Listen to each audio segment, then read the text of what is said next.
बोल लेती हो संस्कृत? मैथ का नया बैच है, आज बताओ इसको संस्कृत में कैसे बोलेंगे? आज शुक्रवार है, इसको कैसे बोलेंगे? बाप रे बाप, बहुत खतरनाक है जी ये लड़की। उर्दू मुसलमानों की भाषा नहीं है, कंप्लीटली भारत की भाषा है उर्दू। एक दिन मैं दुनिया से उर्दू को मिटा दूंगा, कमबख्त, ये बात भी उसने उर्दू में कही।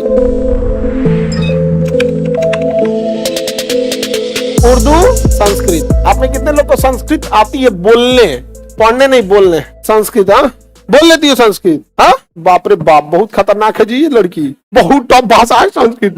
हाँ क्या बोल, मैथ का नया बैच है, आज बताओ इसको संस्कृत में कैसे बोलेंगे? तब कितना, आज शुक्रवार है, इसको कैसे बोलेंगे? आधे शुक्रवारम अस्थि। बाप रे बाप, बहुत हमको लगता था खाली हमारे पास बकलोलवे आता है सब संस्कृत, लेकिन सच में बहुत टफ है।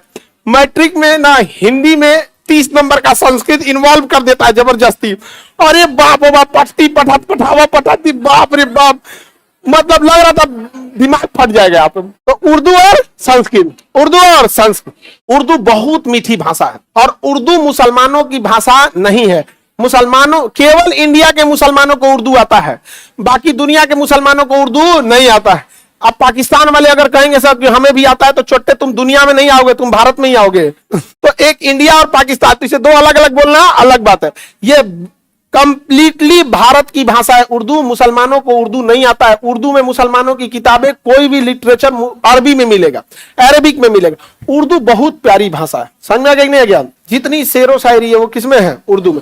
लेकिन अमूमन हम लोग ये एज्यूम कर लेते हैं कि उर्दू किसकी भाषा है? मुसलमान। आप ये कहेंगे कि भोजपुरी हिंदुओं की भाषा है, तो कहता बेवकूफी लगा, बकलोल कहेगा। भोजपुरी एक रीजनल लैंग्वेज है, जो बोलता है वो, उसमें धर्म से क्या लेना देना है? अब जैसे संस्कृत एक भाषा है, लेकिन देवताओं की भी भाषा है। जितने हिंदू धर्म ग्रंथ मिलेंगे सब ज्यादा किसमें मिलेंगे? संस्कृत में मिलेंगे। तो संस्कृत पढ़ने का मतलब ये थोड़ी होगा कोई हिंदू धर्म दिया। तो भारत की विशुद्ध भाषा कौन सी थी? उर्दू। गालिब करके एक शायर थे, गालिब थे, अरे गालिब तो बहुत बड़े गालिब थे कि गुलजार साहब थे, ऐसे सारे शायर है। उन्होंने एक शायरी कहा था कि एक दिन मैं दुनिया से उर्दू को मिटा दूंगा, कमबख्त, ये बात भी उसने उर्दू में कही, ऐसे करके बोला था उन्होंने। मतलब उर्दू में, उर्दू जितने शेरो शायरी रहती है ना, ज्यादातर सब किस में मिलेंगे आपको? उर्दू में ही मिलेंगे आप। तो उर्दू और संस्कृत याद रहेगा।